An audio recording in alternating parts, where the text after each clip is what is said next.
Good evening. I'm Leland Vittert. On the program tonight, why Republicans can oppose something 90% of Americans say they agree with, and the Republicans still stay in office.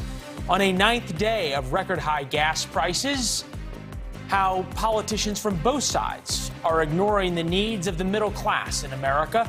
Plus, climate warriors attack American kitchens. How your cast iron pan could soon be a useless piece of iron. But first, on point tonight.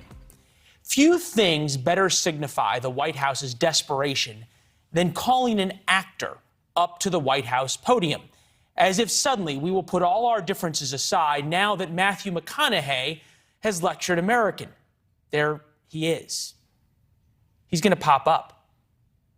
No tie, tanned, hair just a little bit better than mine.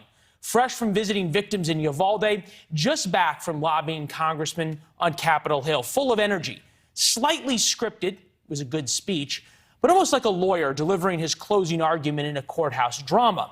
An award for Best Actor coming soon. Don't worry, ladies, we're going to hear Matthew's ideas to save America in just a minute. Truthfully, though, who can blame the White House? Think about it from their position. Better yet, let's think about it from the position of Ron Klain. He is the White House chief of staff, embattled. He needs a win, any win for his boss. Today, gas prices set another record high, as we said, for a ninth day in a row. We are weeks away from even the start of the end of the baby formula shortage. I could go on with the problems, but the polling says it all.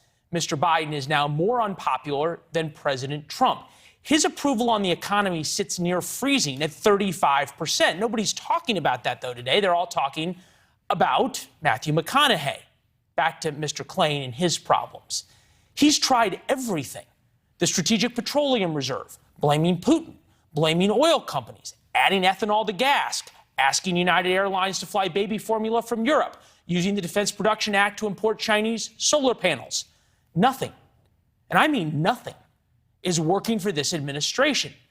As we have said, all of these problems are not necessarily Mr. Biden's fault, but they are his responsibility. More accurately, they are the responsibility of whoever occupies 1600 Pennsylvania Avenue, and that's Mr. Biden. His primetime address on guns did nothing to move the needle on Capitol Hill. In fact, he left for vacation right after it. No arm twisting, no lunches with senators.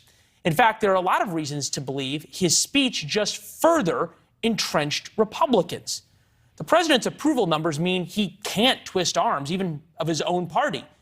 He has very little, if any, political capital to spend.